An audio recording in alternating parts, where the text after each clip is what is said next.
Olá pessoal, bem, então para dar continuidade a essa parte bem no finalzinho desse nosso curso introdutório sobre geometria esférica, né? Essa aula eu vou dividir em duas partes, né? E na aula de agora, né, que vai ser apresentada a vocês, vamos falar um pouquinho aí sobre algumas propriedades fundamentais dos chamados triângulos esféricos, né, como aparece aí no título para vocês. E no vídeo seguinte eu falarei sobre algumas propriedades trigonométricas desse tipo de triângulo, ok? Então, mudei um pouco aí o formato, né, da apresentação. Vamos ver se funciona, se tem um feedback positivo, certo? Slide, porém, não é como as aulas de slide tradicionais, né? A ideia é ser um pouco mais interativo, né? Vamos ver se vocês apreciam esse formato, tá? Então, vamos entender aqui. Primeiro vamos voltar a falar um pouco sobre o objeto do nosso estudo, que até então, né, que foi os triângulos esféricos, tá? Lembrando que em contraposição à noção de triângulos que tínhamos tido desde o nosso ensino básico até então, né, onde a gente trabalhava em um plano euclidiano, né, aqui nomeado de plano alfa, né, e nesse plano a gente definia 3 pontos para poder construir esse objeto que a gente conhece hoje como triângulo, certo? Apenas ligando esses 3 pontos, né, que vão formar os vértices dessa figura que a gente conhece como triângulo, ok? E toda geometria se constrói nesse conceito, né? A gente sabe lá que a soma dos ângulos internos desse triângulo, né, dá 180 graus. Lá você tem triângulos especiais, né, como o triângulo retângulo, né, que tem um ângulo reto e você tira ali o teorema de Pitágoras. Você consegue extrair daqui a noção de semelhança de triângulos e tudo mais. Enfim, toda uma série de resultados, né, a partir dessa noção e dos outros postulados da geometria euclidiana. Okay? Então, esse aqui é a nossa noção do anterior, né, da geometria. Tá?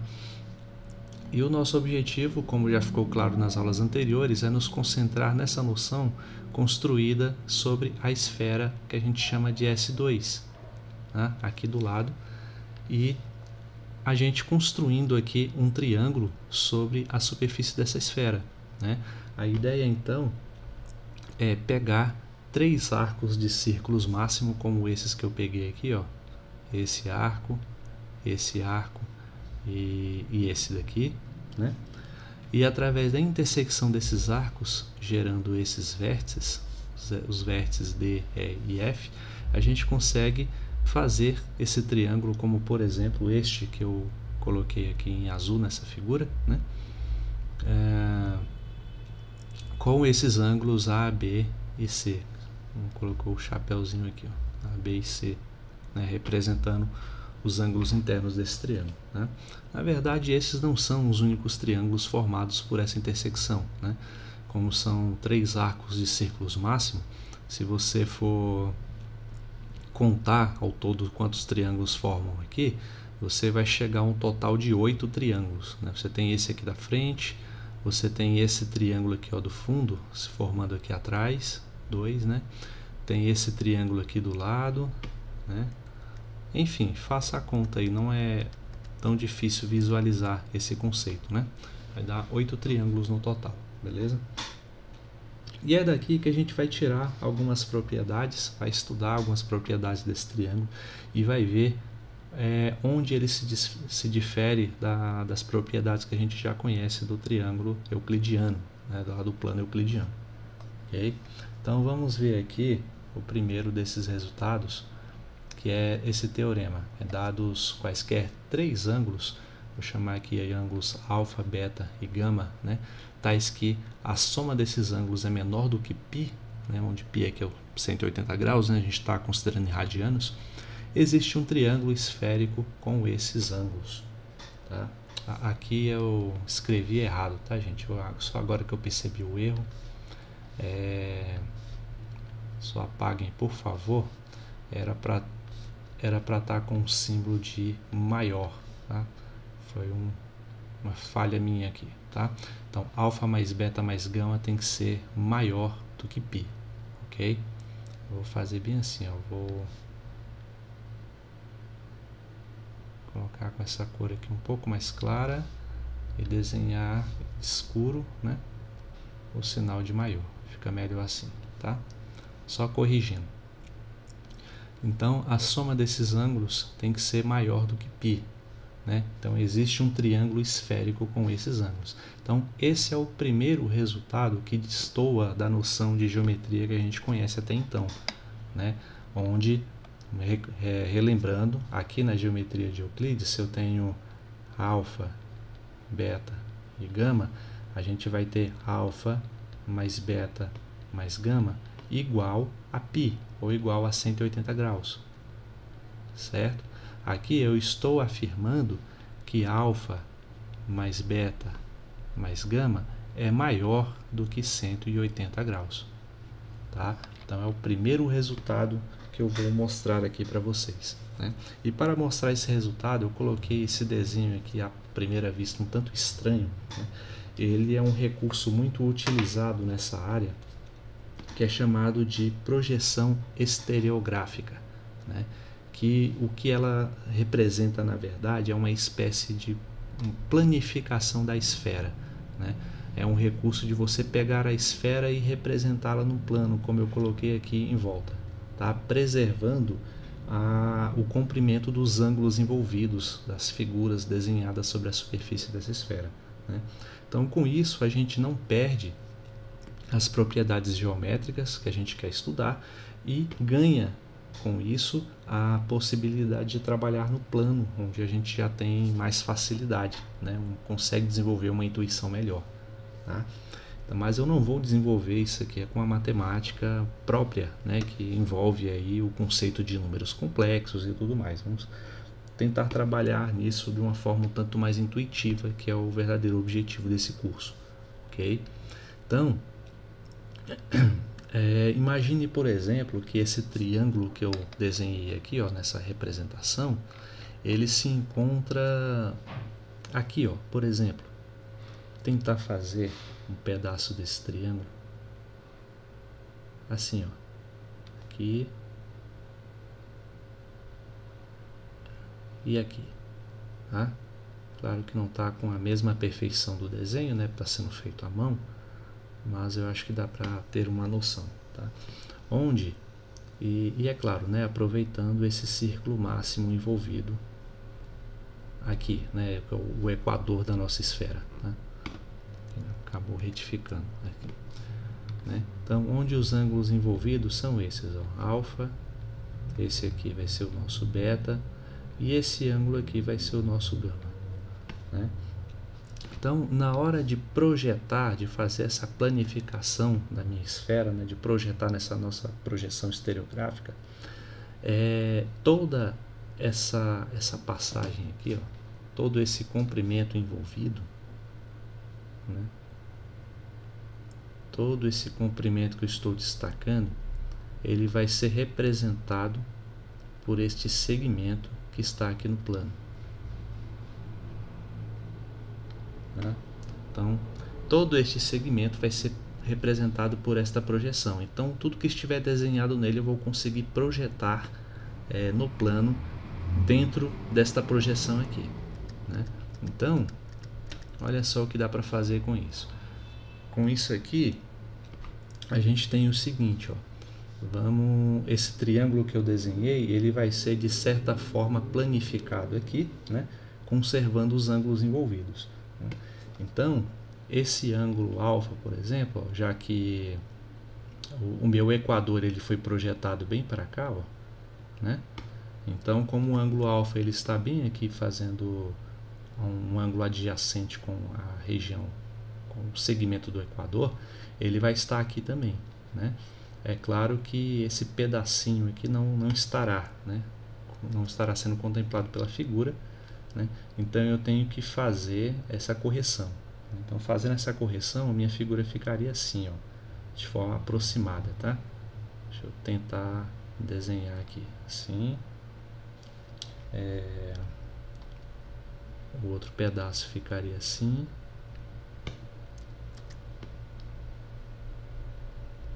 Né?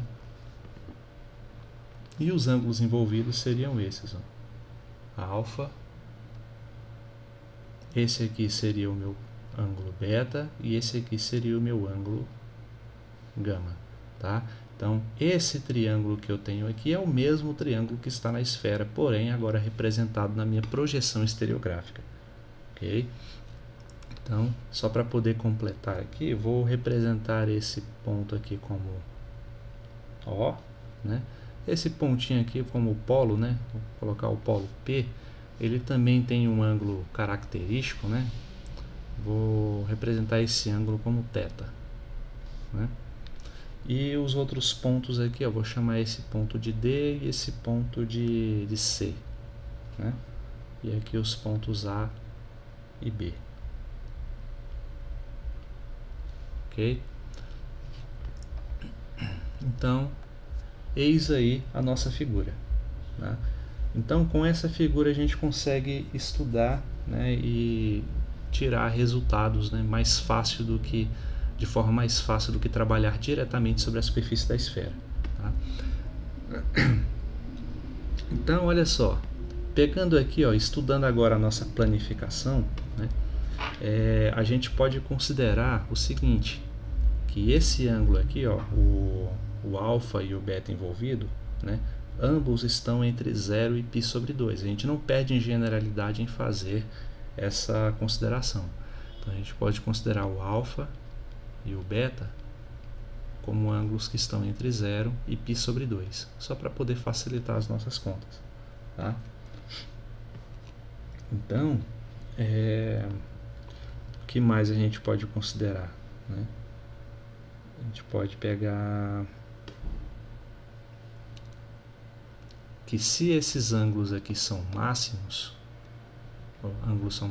né, que esses ângulos A e B, né, se a gente considerar que esses ângulos A e B são ângulos retos, podemos, o ângulo em A é igual a π sobre 2, né, e o ângulo em B também é igual a π sobre 2. Tá? E como já consideramos anteriormente ali o ângulo em P valendo θ, tá? Então, enfim, eu estou colocando aqui essas definições para não entrar em detalhes da matemática envolvida, né? Como eu disse, da projeção estereográfica, que ela envolve uma discussão lá sobre as transformações de Mabels, né? Lá dos números complexos e tudo mais. Eu não queria entrar em detalhes nessa discussão, tá? Então eu estou fazendo essas definições para a gente partir dos cálculos e tentar fazer uma demonstração mais intuitiva, né? Tá bom? Então assim, vamos fazer o seguinte. Por que eu estou considerando A e B como π sobre 2, né? Porque, ó, quando eu fiz essa planificação, né, esse meu ponto A ele estava bem aqui, ó, e o ponto B aqui também, tá? Quando eu projetei o meu equador aqui para o plano, né, lembre-se que eu posso fazer o seguinte, ó, se eu tangenciar esse círculo aqui, apenas nesse ponto, né, a ligação entre o centro desse círculo P e qualquer ponto, né, da circunferência, né, vai ser o raio, né? Então esse segmento A e P, por exemplo, ele é o raio, tá? E esse comprimento aqui, ele tangencia essa reta que eu tracei, formando um ângulo de 90 graus. Tá? Então aí vem lá da geometria básica. A mesma coisa com o ponto P. Ele é tangenciado aqui, ó. Então, deixa eu representar aqui de outra maneira. Ele é tangenciado por uma reta, né? Ele passa por uma reta passa por esse ponto, né, formando um ângulo também de 90 graus. Isso vale para qualquer ponto que parta de P e encontre essa circunferência, ok? Então vai formar sempre um ângulo de 90 graus. Então isso é uma propriedade que a gente pode intuir lá da geometria, né? Dá para tirar da matemática envolvida aí das projeções estereográficas, ok? Mas estou fazendo um argumento mais geométrico mesmo, beleza? Então por isso os ângulos A e B têm π sobre 2 de comprimento, ok? Então o que mais a gente pode fazer em termos de consideração, né? O ângulo então a gente definiu esses ângulos B, A e D, né, do triângulo, o ângulo A, ó, desse ângulo aqui B, A e D, para não confundir com o ângulo A, eu vou representar assim, ó, ângulo B, A e D, né? Então formado aqui por esse segmento de circunferência que vai de B até A, né? E o segmento de reta que vai de A até D. Ele tem um comprimento angular alfa, né? A mesma coisa, esse comprimento angular aqui, ó, entre A, B e C, ou seja, saindo de A, indo até B e depois até C. Então esse ângulo formado aqui tem comprimento angular beta, tá? Então, o que dá para concluir a respeito, né? Vamos ver o que dá para tirar aqui da figura.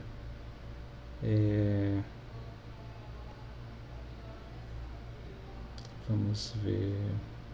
Bom, esses dois ângulos formados aqui, esse e esse, né, a gente está no plano agora, eles são opostos pelo vértice, né? Então sejam eles quais forem, tem o mesmo comprimento, né? Tem a mesma dimensão, né, por assim dizer, a mesma magnitude, tá? Então, mas qual é o comprimento deles, por exemplo? Aí tem aquele resultado lá da geometria, vou fazer aqui e apagar logo em seguida, que diz o seguinte, né? Vou fazer aqui assim, né? Se eu tenho, por exemplo, esse ângulo aqui valendo 30 e esse ângulo valendo 45, né? Esse ângulo aqui de fora, ele vale 30 mais 45, né? É a soma desses ângulos aqui, tá? Então tem uma propriedade lá da geometria euclidiana que não é difícil demonstrar, que garante a validade dessa propriedade, né? Então da mesma forma, se eu tenho um ângulo alfa e tenho um ângulo beta, esse ângulo aqui ele vai ser dado por alfa mais beta, tá? E por alfa mais beta, mas ainda há uma outra maneira da gente expressar isso, né? Ó, pegar aqui o mesmo triângulo, né? Se eu tenho aqui que é 30 e aqui é 45 e aqui é 30, né? Então 30, 45 aqui dá 60, dá 75. Então significa que esse ângulo aqui daria 105 graus, né? Então quanto é o ângulo complementar? 75, né? Justamente o resultado da soma, né? Então isso aqui é o teorema do ângulo suplementar envolvido, né? Então o mesmo argumento mostrado de maneiras diferentes, tá? Então eu posso dizer que esse ângulo aqui é alfa mais beta, ou eu posso dizer que esse ângulo aqui é simplesmente o valor total, né, desse ângulo aqui todo, que é π, subtraído desse pedaço aqui, que é gama. Ok? Então é o mesmo argumento, né, que é 180 menos 105 graus, tá? Então é o mesmo argumento lá da geometria plana. Então com isso a gente tem a garantia do seguinte resultado, que esse comprimento angular aqui, ó, AOC, como eu disse, AO e C, né? Esse ângulo, ele é igual a BOD, é igual ao ângulo BOD, e ambos vão ser iguais a π menos gama. Tá? Então, por enquanto, observando só a figura depois de planificada, já tiramos essas propriedades, né? Então, e agora? Agora o que a gente pode fazer é pegar essa figura restante bem aqui, né? Esse quadrilátero que restou aqui, ó, vou circular ele e apagar em seguida, né? E dividir ele em dois triângulos para poder facilitar a nossa visualização. A gente pode desenhar até ele aqui do lado. Deixa eu ver se eu consigo. Assim, assim, né? Que o ângulo P era para estar do mesmo tamanho, né? Mas limitado aí pelo recurso humano, né? Então a gente pode dividir em dois triângulos, né? Que deveriam ser do mesmo tamanho, mas enfim, onde a gente sabe que esse ângulo aqui é θ, né? E como esse ângulo aqui ele é oposto pelo vértice, né? Esse ângulo aqui é oposto pelo vértice, e a gente sabe, né, que o ângulo que está aqui é o ângulo gama, então esse ângulo aqui também é gama, né? Então, o que a gente pode fazer, né? A gente pode pegar aqui, ó, P, C e O, né? Quanto dá esse ângulo aqui? P, C e O, né? A gente pode estudar, pode ter o valor desse ângulo, PC e O,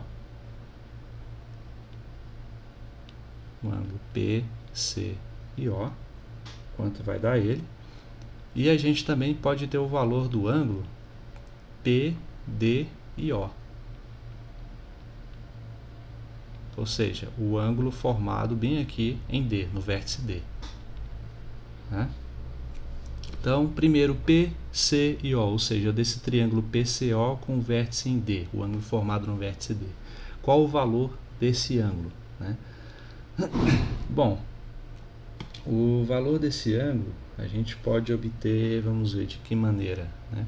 A gente pode estudar por aqui essa figura, ou talvez aqui diretamente do nosso esquema inicial, né? Vamos ver qual é mais fácil de fazer. Através dessa figura temos que vai dar, bom, tem que esse ângulo é π menos gama, e aqui eu sei que é um ângulo reto tirado de alfa, né? Bom, vamos fazer assim, vou tirar aqui essa figura, já que eu mostrei como é, o que eu quero obter, né? P, C e O, né? E vamos mostrar o seguinte: eu quero obter o valor desse ângulo, né? Sabendo o que? Sabendo que esse ângulo que está aqui, ó, ele é reto, todo ele é reto, né? Mas um pedaço dele aqui mede alfa, né? Então, só esse pedaço que está aqui dentro do triângulo AC e O vai medir quanto? Ele vai medir π sobre 2 menos alfa. Vou fazer esse alfa direito, né? Então, quanto vale esse ângulo aqui? A mesma propriedade que eu invoquei agora há pouco, né? Eu tenho aqui, ó, a seguinte situação: eu tenho esse ângulo e tenho esse ângulo. Somando os dois, eu obtenho esse daqui, de fora, né? Então, somando esse ângulo com esse ângulo, eu obtenho esse daqui, que está de fora dele, né? Então, fazendo isso, obtemos o seguinte, ó, π menos alfa, ou π menos gama, desculpem, né? somado com π sobre 2 menos alfa. Né? Então, com isso, o que a gente obtém? Né? π somado com π sobre 2, né? Os parênteses aqui são só ilustrativos, né? Eles não precisariam estar na conta. Né? π somado com π sobre 2 dá 3π sobre 2. Posso até fazer aqui na frente mesmo. Né? E menos gama e menos alfa. Né? A gente pode até deixar assim mesmo, menos gama, menos alfa. Não dá para fazer nada com eles, já que não tem o valor ainda. Né? E o mesmo argumento vale para o ângulo, o triângulo PDO, que eu mencionei agora há pouco. Eu quero saber o valor desse ângulo aqui, ó, o ângulo em D. Né? E aí a mesma coisa, eu sei que o triângulo ele é reto, né, no vértice em B. Então, o valor desse pedaço aqui vai ser o ângulo reto tirando beta. Né? Então, a gente vai somar o valor desse ângulo, π menos gama, mais π sobre 2 menos beta. Né? E o resultado obtido vai ser muito semelhante ao de cima. 3π sobre 2 menos gama menos beta. Ou seja, o quadrilátero que a gente tem aqui acima, pode até escrever assim, ó, o quadrilátero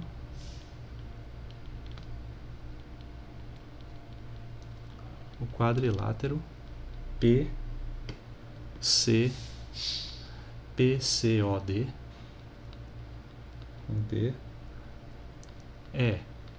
né? O que é esse quadrilátero aqui? A soma dos ângulos internos de um quadrilátero é de 360 graus, ou seja, de 2π radianos. Né? Então, ao somar, por quê? Porque é de dois triângulos que a gente está falando, né? Então, a soma dos ângulos vai dar 2π. Né? E a gente está somando esses dois triângulos que a gente já fez o tratamento deles aqui em separado, aqui em cima. É o triângulo PCO e o triângulo PDO. Né? Então, o ângulo, a gente já tinha o ângulo gama e já tinha o ângulo θ. Faltava só esses ângulos em C e em D. Né? Então, a gente basicamente faz assim, ó. Ângulo em... fazer assim, melhor. Como é que eu vou colocar? Uma melhor maneira de representar ângulo PCO somado com o ângulo em PDO somado com gama somado com θ tem que ser igual a 2π. Né? Esses dois aqui a gente acabou de obter, certo? É só incluir na equação. Né? Então, incluindo esses dois na equação, a gente tem o seguinte: 3π sobre 2 menos gama menos alfa mais PDO. PDO é 3π sobre 2 menos gama menos beta. Né? E agora é só incluir o resto, que é mais gama mais θ igual a 2π. Né? Então, com isso, a gente já tem de início o seguinte, ó, θ negativo com θ, gama negativo com gama positivo cancela. Né? 3π sobre 2 com 3π sobre 2 vai dar só 3π. Então, a gente tem 3π.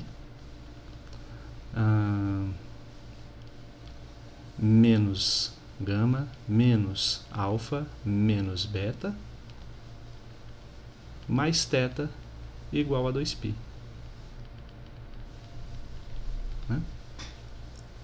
Então, resumindo, o que a gente tem no final das contas? Né? A gente pode passar o 2π aqui para o primeiro membro, vai ficar 3π menos 2π. Né? Ou ainda, deixa eu ver uma maneira melhor de fazer isso. A gente pode deixar só o θ aqui no primeiro membro, fica até mais fácil, é melhor. O ângulo θ, deixa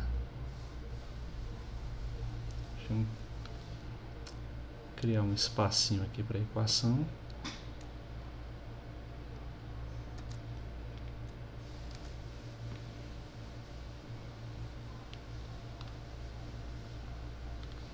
Só isolando o θ, a gente tem o seguinte, eu vou ter o alfa e o beta e o gama vai positivo para o segundo membro, alfa mais beta mais gama, né? O 3π vai negativo, então fica 2π menos 3π, então fica alfa mais beta mais gama menos π, e esse é o resultado do teorema, né? O que isso quer dizer? Quer dizer que ao dizer que existe um triângulo esférico com esses ângulos, né, a gente está dizendo que alfa mais beta mais gama vai dar θ mais π. Né? Observem bem o porquê que esse resultado é o fim do teorema. Porque se o π tivesse do outro lado, estaria somando com θ, certo? Então, alfa mais beta mais gama é a soma dos ângulos internos de um triângulo sobre a superfície da esfera S2. Então, estou dizendo que a soma dos ângulos internos desse triângulo dá π, que é 180 graus, somado ainda com mais um implemento, mais um complemento angular. Então, é mais do que 180 graus.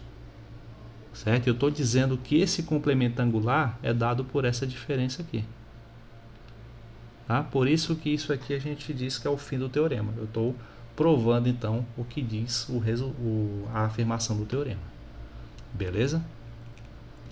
Então é isso. Vocês podem escolher terminar o teorema afirmando das duas maneiras que eu escrevi. Ou dizer que alfa mais beta mais gama é igual a π mais θ. Né?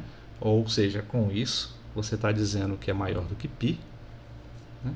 Vou até colocar isso para ficar mais condizente, né, com o teorema. Portanto, alfa mais beta mais gama é maior do que π. E assim terminaria o teorema. Ou você poderia finalizar daquela outra maneira que eu coloquei, que alfa mais beta mais gama menos π é igual a θ, né, que é a mesma afirmação da anterior, dessa daqui. Certo? Assim a gente finaliza o resultado do teorema. Então, com isso, tem a seguinte afirmação também, que a soma dos ângulos internos de qualquer triângulo esférico é maior do que π. Por isso que eu disse que esse teorema ele implica, né, na demonstração desse daqui. Uma coisa implica na outra. Tá? Por isso que esse aqui não tem demonstração. A demonstração dele é exatamente a segunda. Esse aqui, na verdade, eu deveria ter colocado como um corolário do anterior. Tá? É uma implicação direta do resultado que a gente demonstrou anteriormente. Né? E, enfim, isso já é o primeiro resultado relevante que a gente vê aí em relação a essa nova geometria. Né? E agora vamos explorar esse resultado incluindo uma definição chamada de excesso angular do triângulo esférico. Né? Com base no teorema que a gente demonstrou, a gente chama de excesso angular do triângulo esférico a soma dos ângulos internos menos π. Tá? Então é só uma definição que a gente vai ver por que a gente está definindo esse objeto matemático. Né? Então, como exemplo para exercitar esse conceito, vamos construir um triângulo esférico com um excesso angular de π radianos. Tá? Então, como que a gente faz esse exercício? Primeiro, ele está afirmando que o excesso angular é igual a π. Então, usa a fórmula e onde tem E você coloca π. Então, π é igual a alfa mais beta mais gama menos π. passa o π somando do outro lado e você então tem alfa mais beta mais gama igual a 2π. Ou seja, você está afirmando que a soma dos ângulos internos do seu triângulo tem 2π radianos. Teria a conversão aí para os graus, né? Seria de 360 graus. Então, construa um triângulo esférico cuja soma dos ângulos internos tenha esse comprimento angular, né? Então, como você poderia fazer essa construção, né? Um exemplo de uma tal construção poderia ser, por exemplo, vamos ver, você poderia pensar, deixa eu ver se eu consigo desenhar aqui, só para a gente conseguir visualizar isso, né? Um triângulo, ou nossa esfera S2, né? Tentar aqui desenhar o equador dela, mais ou menos reto, né? Que é a parte de trás. Aqui seria o polo norte da nossa esfera S2, né? Então, qual a nossa ideia aqui para poder desenhar esse triângulo com excesso angular de 2π radianos, né? Ou seja, não é com excesso angular, é com a soma dos ângulos internos de 2π radianos, desculpem, né? Então, é um triângulo alfa, beta e gama dá 2π radianos. Uma forma que eu poderia pensar é a seguinte: eu vou construir um triângulo assim, partindo do polo norte, né? É um triângulo possível, partindo aqui do polo norte, formando com o equador o ângulo de 90 graus, tá? Formando com o equador o ângulo de 90 graus e formando aqui no polo norte um ângulo de π radianos, né? Então aqui você teria π sobre 2, π sobre 2, e aqui você teria o ângulo de π, né? Aqui na verdade ele teria que cobrir toda a metade, né, desse hemisfério aqui de cima. Só não fiz cobrindo toda ela para a gente visualizar melhor, né, já que o comprimento angular aqui no polo norte é π, tá? Mas aí é um exemplo de uma construção de um tal triângulo esférico, ok? Então a soma dos ângulos internos dele daria 2π de fato. Você teria aqui, ó, π sobre 2 somado com π sobre 2 somado com π igual a 2π, né? Assim como é pedido no exercício, né? Então, vamos continuar aqui, vamos falar do conceito de segmento estrito de linha, né? E esse conceito ele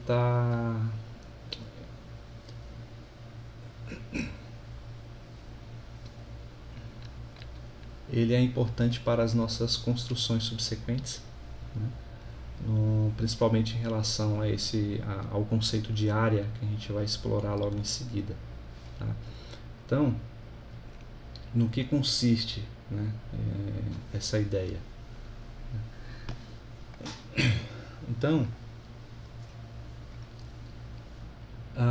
basicamente, a gente trata o conceito estrito de linha como a distância mais curta entre dois pontos traçados sobre uma esfera S2, né, o chamado segmento estrito de linha. Então, o que seria um triângulo formado com segmentos desse tipo, né? Então, eu vou colocar aqui umas ilustrações para a gente ver melhor. Deixa eu colocar.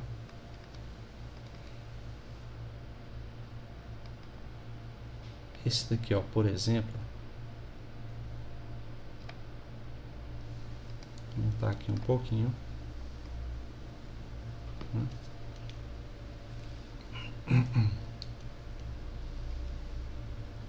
Então a gente pode admitir que esses segmentos que estão aqui são segmentos estritos de linha, são a menor distância entre pontos P e Q, entre pontos P e R e Q, né,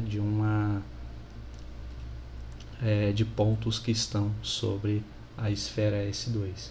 Tá? Lembrando que nossa esfera S2 é unitária. Né? Então, esse triângulo formado aqui, ele é um triângulo estrito.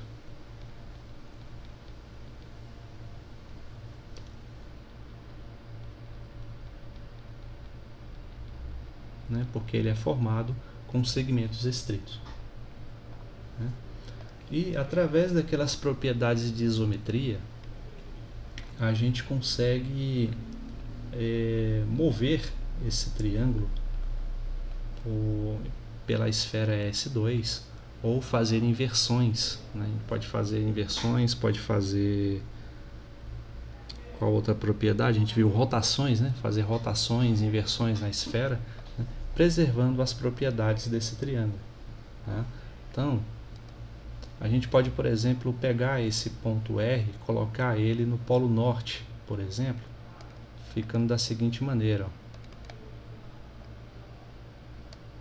Colocando aqui o R no polo norte, ele fica assim. Né?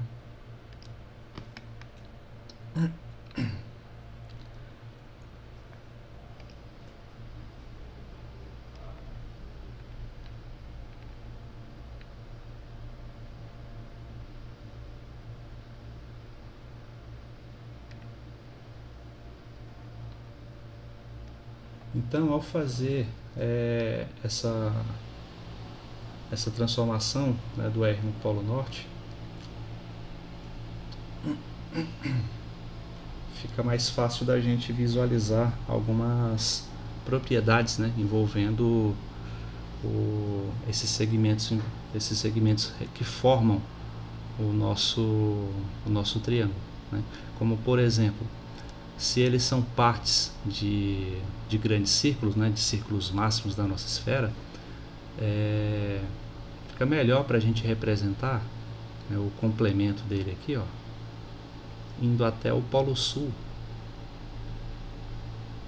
né, aí dando a volta, né, completando aqui a parte de trás da esfera, formando aqui um ponto R', por exemplo, no polo sul, né? E da mesma forma, se aqui passa for um segmento no equador, né, digamos assim, complementaria aqui, dando a volta, aqui formaria um ponto Q', né? Então, acho que dá para desenhar melhor essa figura. Deixa eu ver se eu tenho ela já representada. Tenho aqui, ó.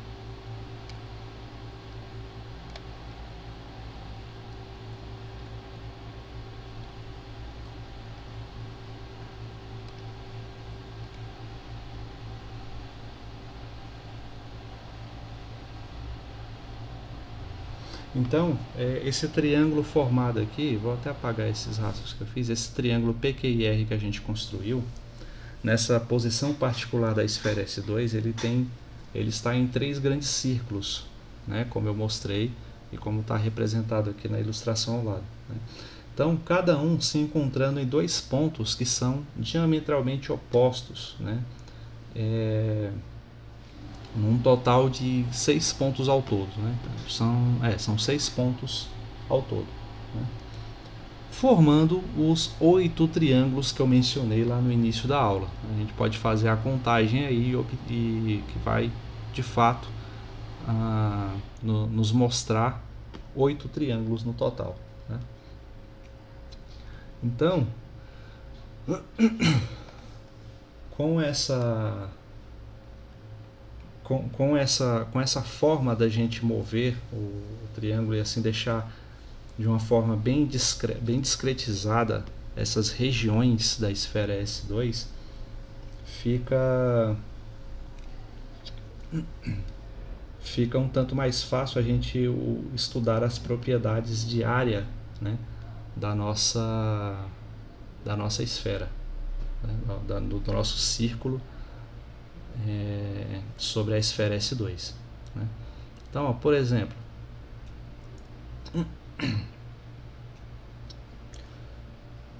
Vamos olhar aqui essa figura chamada de luna esférica, né? Que ela é basicamente formada, como está aqui na ilustração, como uma intersecção de meridianos, né? Da nossa esfera. Aqui temos o polo norte e o polo sul, né? E temos esse ângulo formado aqui entre eles, né? Que é o mesmo ângulo formado aqui. Vamos admitir que o valor desse ângulo seja μ, tanto aqui em cima quanto aqui embaixo, tá? Então, lembrando, o nome dessa figura é luna esférica. Você também pode encontrar outras bibliografias referindo a essa figura como é que é o mesmo nome?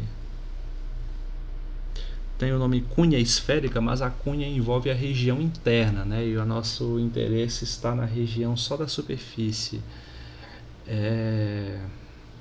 Eu vou lembrar o nome e vou falar para vocês já. Esférica, tá?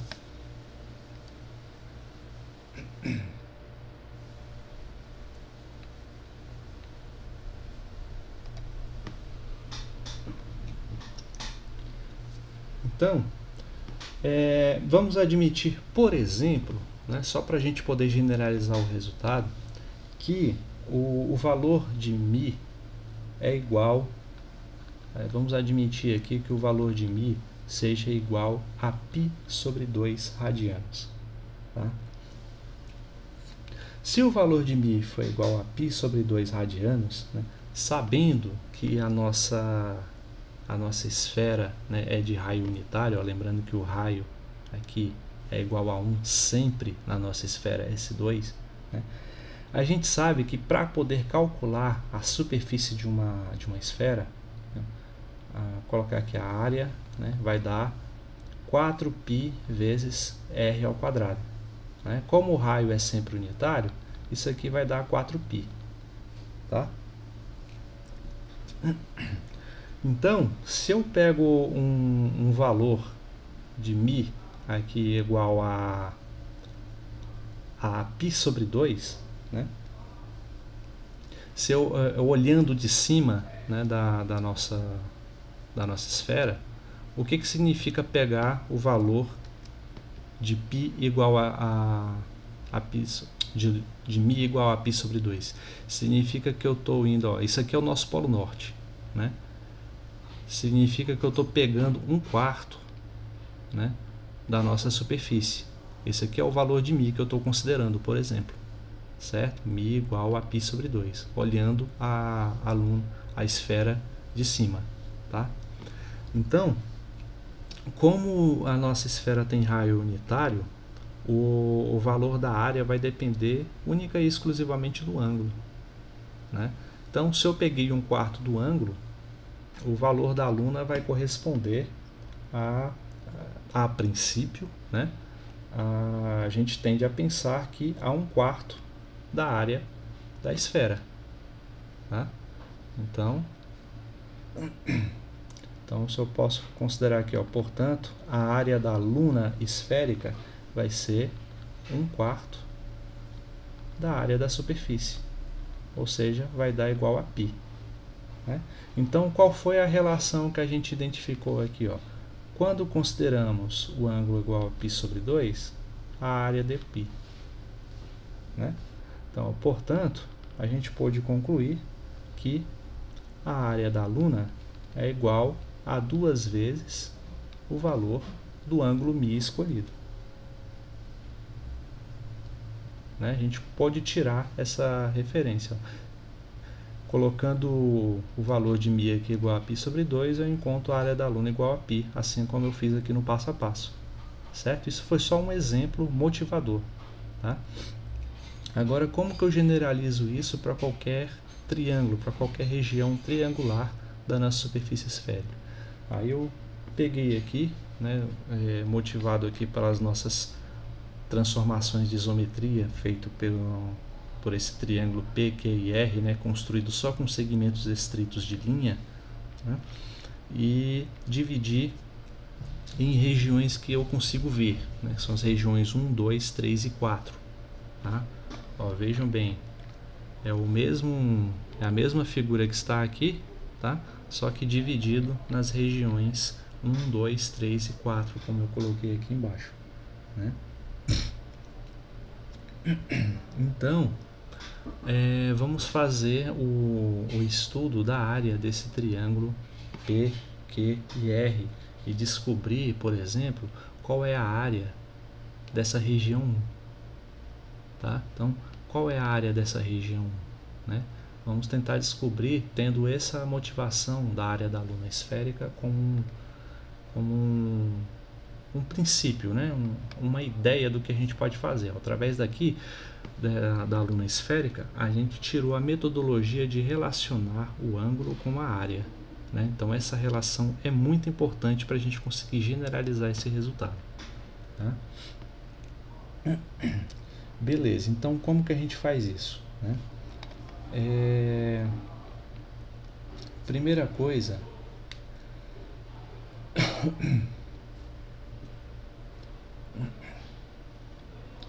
bom, vamos ver. A gente pode entender, por exemplo, que essa região que eu estou colocando aqui de vermelho, ó, claro, não está tão certinha, é uma luna esférica também, certo? R', né? Então, se aqui é o valor gama, aqui embaixo, em R' vai ser gama também, tá? Então, ó, essa região que eu destaquei aqui não deixa de ser uma luna esférica, como a gente acabou de explorar. E o que compõe essa região aqui? São as regiões 1 e 4. Né? Então, eu tenho que a região 1 somado com a região 4, né, vai ser igual a 2 vezes gama. Né? Porque a área da luna é 2 vezes o ângulo que aparece aqui. Se o ângulo que aparece aqui é gama, então a área da luna é 2 vezes gama. Tá? Só utilizei a metodologia que a gente viu com o exemplo da luna. Beleza? Da mesma forma, eu posso imaginar, a gente pode visualizar, não apenas imaginar, né, que isso daqui também é uma luna. Né? Ó, se isso aqui vale beta, esse ângulo vale beta, esse ângulo aqui também vale beta. Tá? Então, e o que compõe essa região que eu destaquei? São as regiões 1 e 2. Então, ó, 1 mais 2, a área dessas regiões 1 e 2 é 2 beta. Né? De forma semelhante, as regiões 2 e 3, se eu conseguisse rotacionar essa esfera um pouco para cá, né, a gente veria que essa região aqui, ó, também é uma luna. Tá? E qual é a área, né, dessa região 2 e 3? Vou colocar aqui, ó, 2 e 3. Essa talvez seja um pouco difícil de visualizar, porque, ó, vamos voltar a esse desenho. Tô falando aqui dessa região, né? Dessa região aqui, tá? Então vejam o seguinte, a gente precisaria de um ângulo, né? Ou esse aqui ou este daqui, para a gente entender, para a gente saber o valor da área dessa região representada pelas somas de 2 e 3. Tá, vamos ver.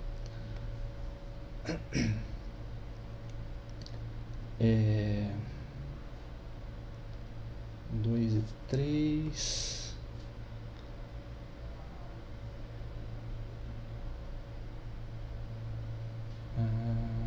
Tá.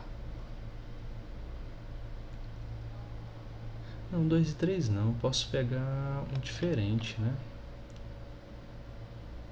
Não, posso fazer uma luna diferente. Deixa eu ter uma ideia melhor para visualizar isso. Ó. Vamos pegar aqui uma luna um pouco mais difícil de visualizar, mais fácil de encontrar o ângulo. Né? É a região resultante da soma de 1 com 3. né? Pode não ser muito intuitivo, mas isso aqui também é uma luna, né? Vamos ver por quê? Olha só, 1 com 3, né? Vamos olhar aqui no desenho de cima. Essa é a região 1 e essa daqui é a região 3, né? Olhando aqui para os sublinhados de trás, fica mais fácil entender. Isso aqui é o vale o ângulo alfa, né? 1 e 3, isso aqui é alfa, né? Aqui também vale alfa, né? E portanto, aqui também vale alfa, porque são opostos pelo vértice, né? E olha, pegando só esse desenho aqui, ó, a gente vê que ele termina bem aqui em cima, né? Então, se esse ângulo vale alfa, esse aqui vale alfa também, tá? Então, a soma dessas duas regiões aí daria alfa como ângulo aqui no canto, ok? Não sei se ficou claro a justificativa pelo desenho, né? Mas é só visualizar a figura que não fica tão difícil assim não, né? Então a soma dessas regiões 1 e 3 tem 2 alfa como área, tá?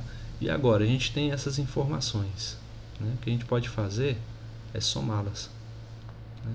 Somando essas informações a gente tem 3 vezes a região 1 mais a região 2, a região 3, a região 4, 2 somado com 3 somado com 4 mais, ou mais não, né? Igual, agora a soma do outro lado, 2 vezes, né? Coloco um 2 em evidência, alfa mais beta mais gama, né? Beleza, isso aqui ainda posso fazer o seguinte: 3 vezes a região 1 eu posso colocar como 2 vezes a região 1 somado com 1 vez a região 1, né? E o resto eu repito. Aí, para não perder tanto tempo, fazer assim, ó. Copio e colo.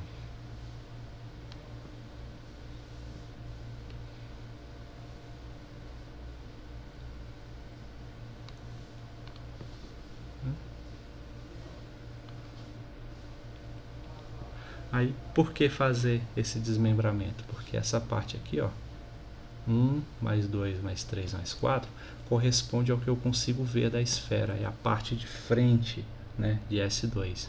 E a parte de frente de S2 é simplesmente a área 2π, corresponde à metade da minha esfera, né? Eu não consigo ver toda a área da esfera porque ela é composta de 2 calotas, de 2 hemisférios, né? Então, se toda ela vale 4π de área, significa que uma calota tem 2π e a outra tem 2π. E eu só consigo ver metade de uma vez, né? Então, toda essa parte aqui da frente tem 2π de área, tá? Então, a gente pode dizer assim, ó, essa aqui, ó, é a parte da frente. Não, é a frente da esfera. É a frente de S2, né? Com área 2π.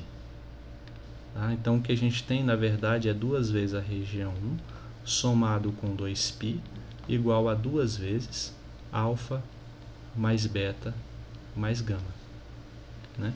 Então corta 2 com 2 com 2. Temos então que a região 1 é igual a alfa mais beta mais gama menos π, porque o π estava somando, vai para o outro lado, subtraindo, tá?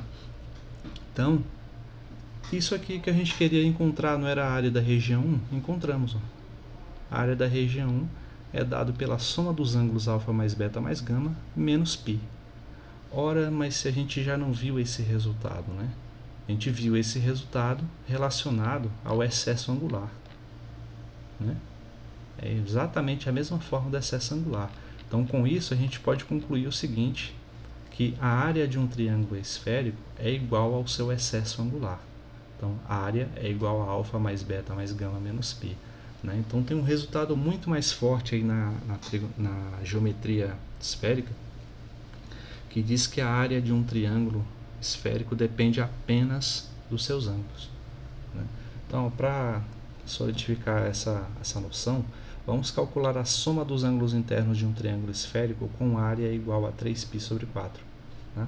Então, ó, se esse aqui é o valor da área, né? Então a gente só precisa escrever que a área é igual a 3π sobre 4 e precisamos encontrar o valor de alfa mais beta mais gama, né? Jogando diretamente na fórmula. Logo, alfa mais beta mais gama vai ser igual a 3π sobre 4 menos π. Tá? Portanto, alfa mais beta mais gama dá 3π.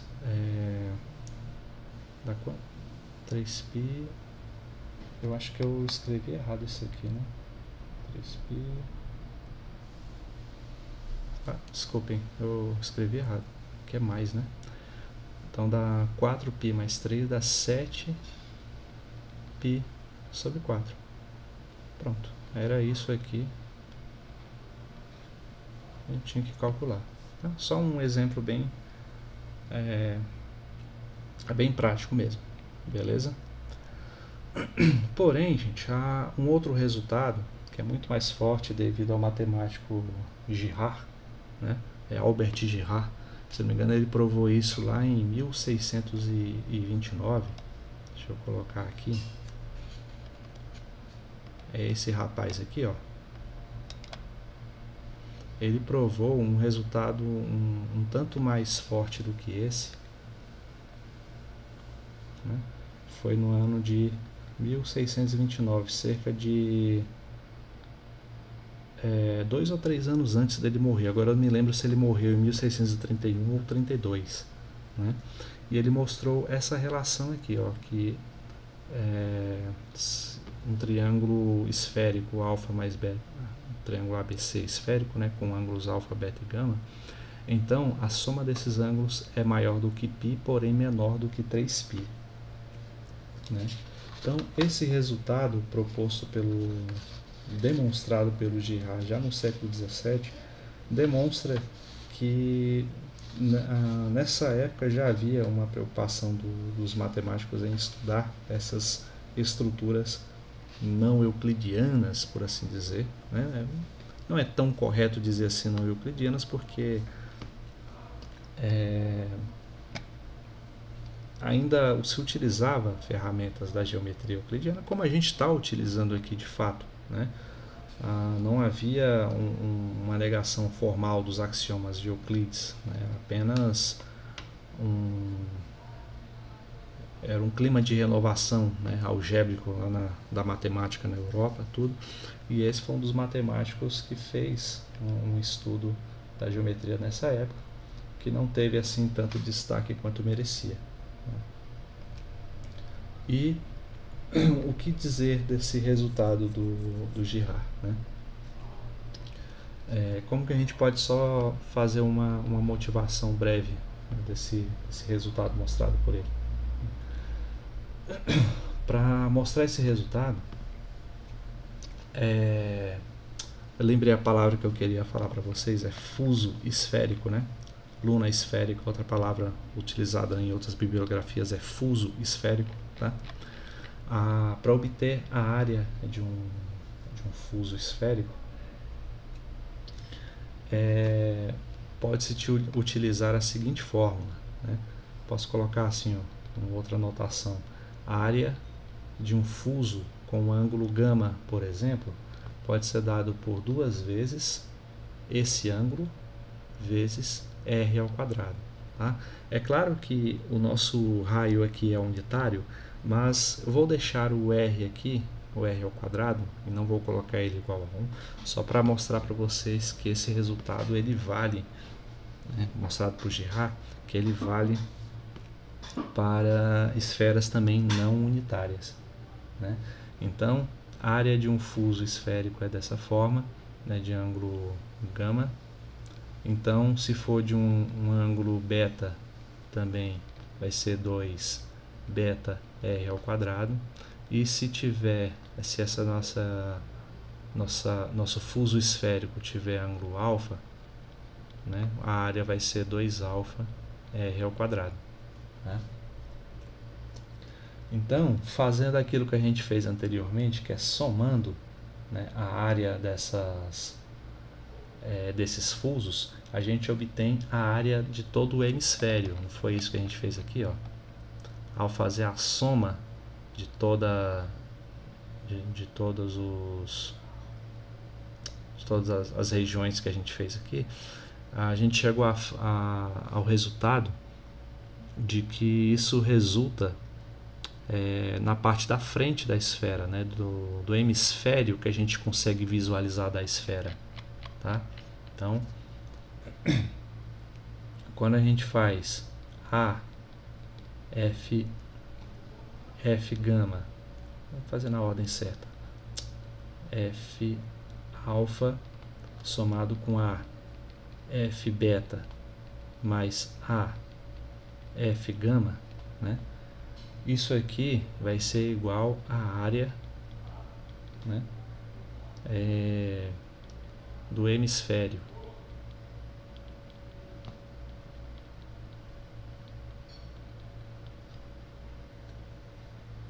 Do hemisfério de S2. Vou colocar de um hemisfério de S2, né? Fica melhor. Ou seja, corresponde à metade da área da esfera. Né? Ou seja, nesse caso, a área do triângulo ela foi somada 2 vezes a mais. Né?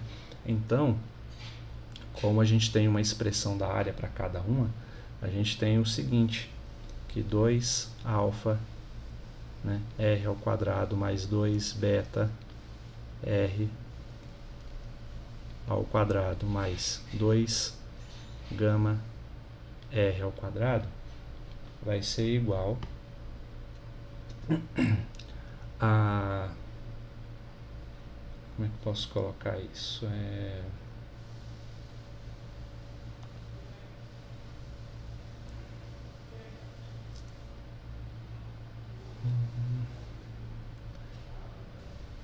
Posso colocar como 2π r ao quadrado, que é a área de um hemisfério, né, mais 2 vezes A, né, que é a área correspondente aos fusos, né, que acabaram sendo contados 2 vezes.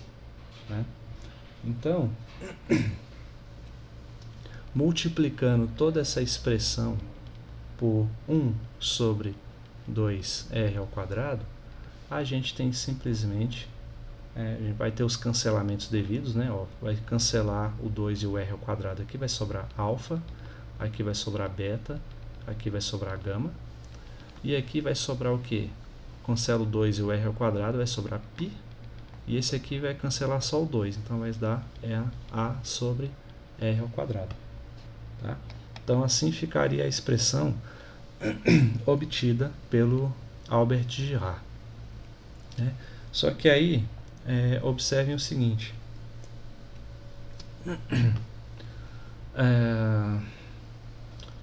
quando A, né, tende a zero, quando a área do triângulo é o menor possível, a gente diz que A tende a zero, né, quando ela tende a diminuir cada vez mais. Né? Se A tende a zero, então, vamos fazer melhor, fazer de outra maneira. Limite de A.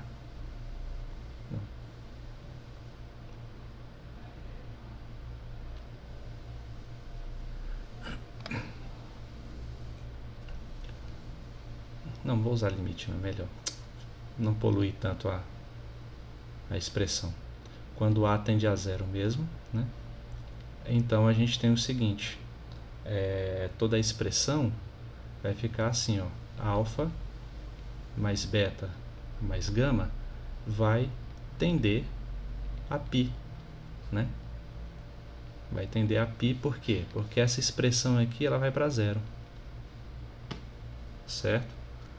Essa expressão vai para zero. E isso vai ser o triângulo euclidiano mesmo, lá no plano euclidiano, né? Por outro lado, quando A tende a ser o maior possível, né? Ou seja, não é quando ele tende ao infinito, é quando ele tende ao valor de 2πr ao quadrado, a gente vai ter alfa mais beta mais gama igual a π mais A, ou mais A não, mais 2πr ao quadrado sobre r ao quadrado, né? E assim a gente cancela r ao quadrado com r ao quadrado, 2π com π vai dar 3π, né? Então, portanto, o que a gente conclui? Alfa mais beta mais gama tem o valor mínimo de π, né? Pode ser no mínimo π, e o valor máximo de 3π. Tá? Está situado entre esses dois valores. Okay? Então é só uma observação, né, feita aí pelo matemático Girard, né, que não tem na bibliografia que eu recomendei a vocês, então resolvi colocar aqui. Okay?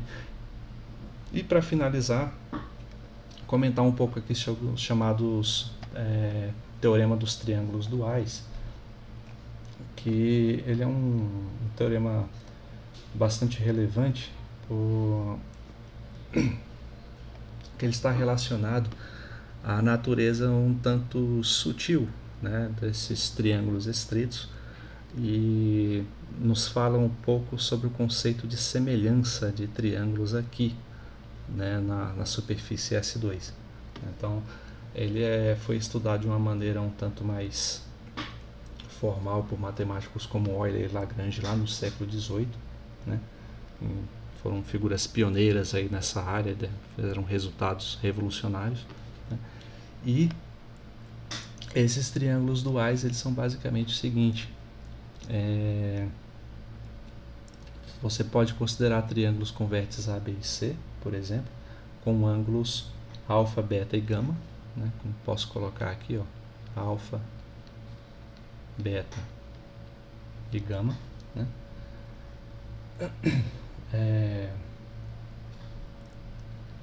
E a gente pode construir um novo triângulo a partir dele, chamado dual desse triângulo, né?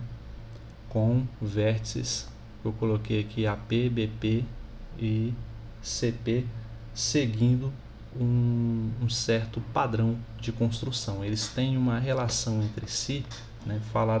Essa relação estabelecida por um teorema que eu não vou fazer a demonstração por completa, né?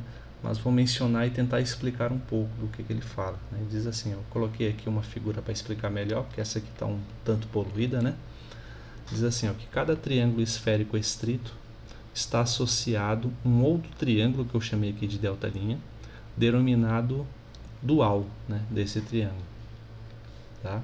Então, delta linha é dual do triângulo delta, cujos ângulos são os complementos dos lados de delta e cujos lados são os complementos dos ângulos de delta. Então, para tentar explicar como ele funciona, eu vou colocar da seguinte maneira: construir aqui um triângulo estrito A, B e C com ângulos alfa, beta e gama, como eu mencionei acima, né? E construir um dual a ele com vértices A', B' e C', né? Então, como que se estabelece essa relação de reciprocidade dual entre esses dois triângulos? Esse teorema afirma que nesses triângulos, eu vou pegar aqui como referência, por exemplo, para poder explicar, o segmento B', C', né? Não, melhor, pegar como ele fala aqui dos ângulos, né? Os ângulos são os complementos dos lados de delta. Então, vou pegar o ângulo B', C', né? Ele diz que os complementos, os ângulos de B', do dual, né? Do dual do triângulo ABC, então o ângulo correspondente a esse lado B', C', então seria o ângulo correspondente à A', né? O ângulo correspondente, então, vai ser o que? Vai ser o complemento dos lados do triângulo delta. Então vai ser o complemento dos lados, vai ser o complemento dos lados, no caso, do lado desse triângulo delta. E como eu estou falando, desse lado correspondente aqui, ó, que eu estou colocando de azul, né? Então, qual é o complemento do lado de BC?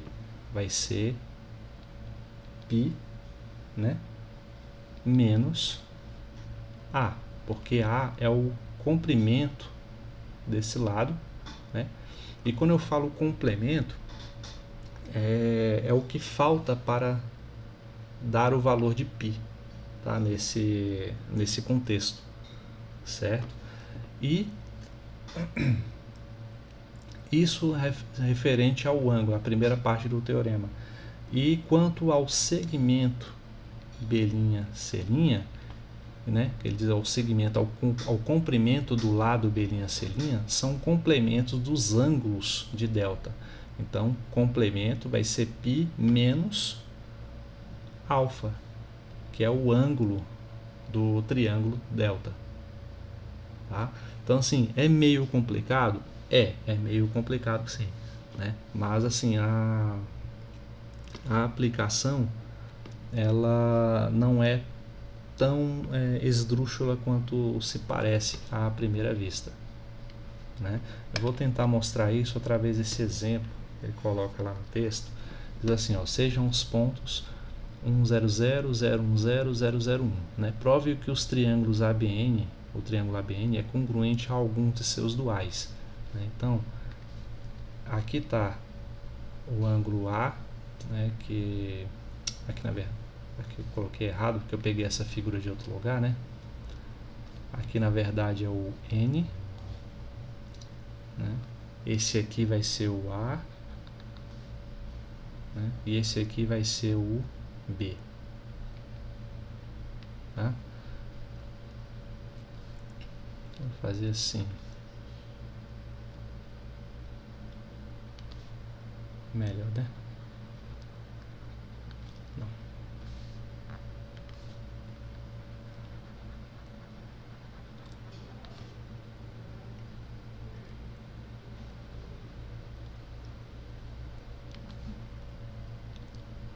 Assim fica melhor, né? Aqui então temos o N, o A e o B, né?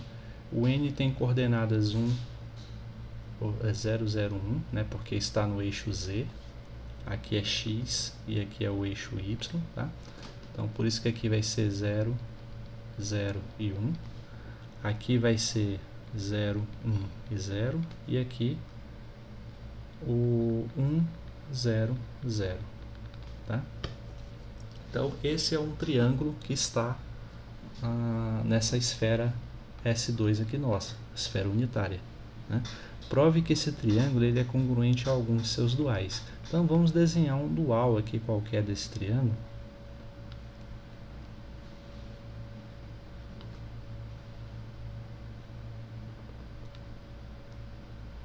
Assim, né?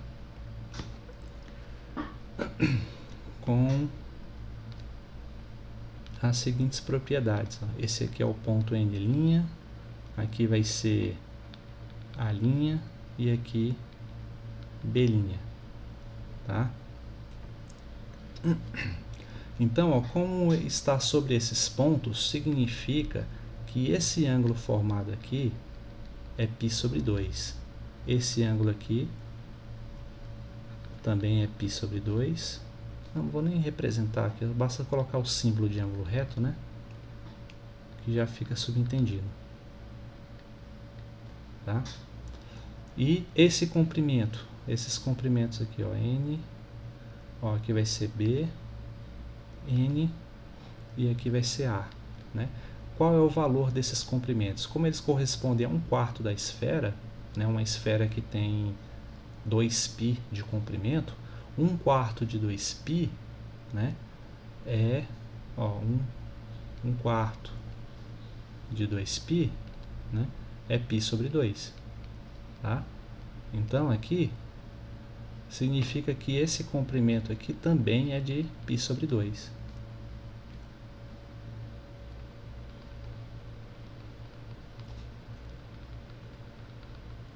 Então, ângulo de π sobre 2 e lados também medindo π sobre 2.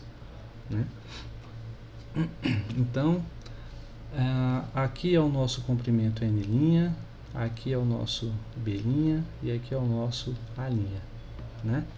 Então, um é dual do outro, existe correspondência dual entre esses dois triângulos, certo?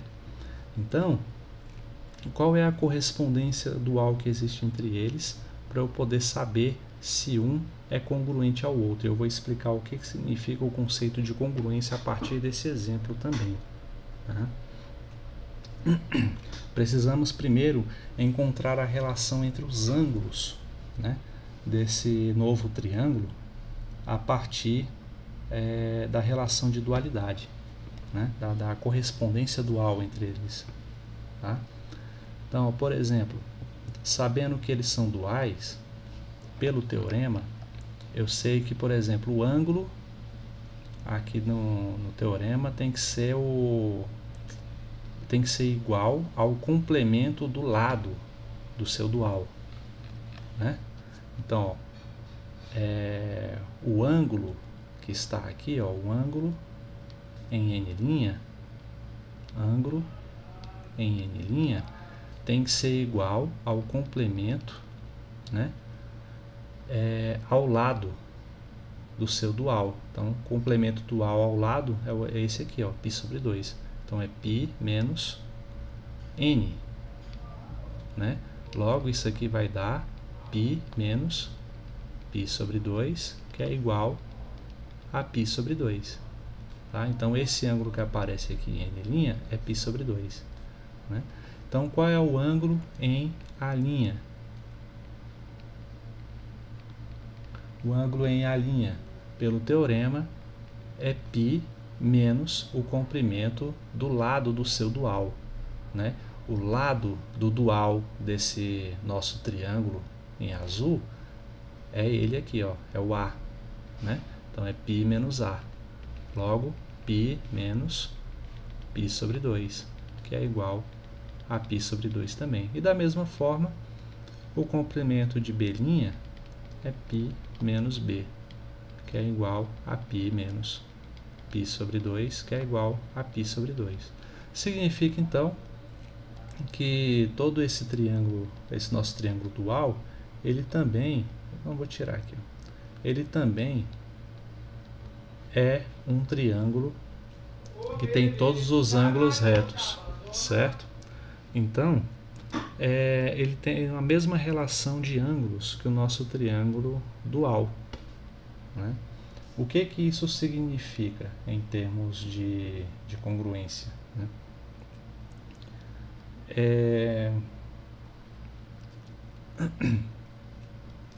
Congruência, aqui no nosso conceito, ele não tem o mesmo significado, né, que lá na geometria euclidiana, né?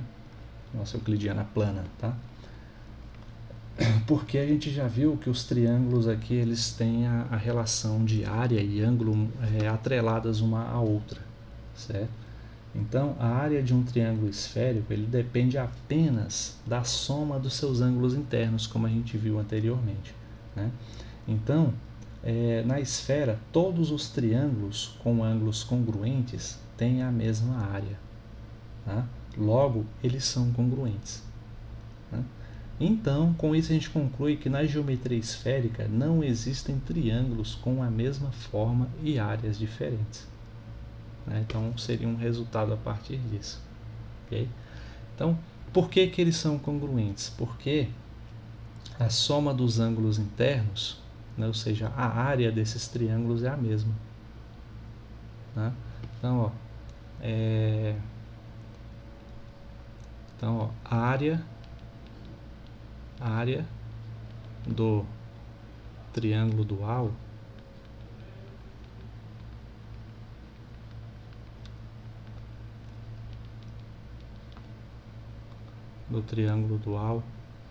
delta'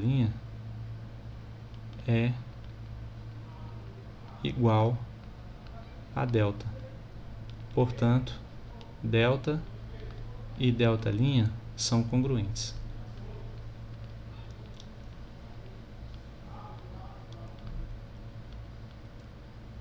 são congruentes, né? E lembre-me que a área a gente aprendeu a calcular, né? Basta somar os ângulos. Como os ângulos no delta é π sobre 2, mas π em todos os ângulos, né? Então a soma vai dar 270 graus, ou 3π sobre 2 radianos. A gente viu que no dual dele, a soma dos ângulos internos também é 3π sobre 2 radianos. Logo, os triângulos são semelhantes, são congruentes. Beleza? Então, pessoal, era isso, né? Na próxima aula, então, a gente vai explorar os conceitos, algumas propriedades trigonométricas desses triângulos, né? Então, fiquem. A partir dessa aula já dá para a gente dar uma aprimorada, né?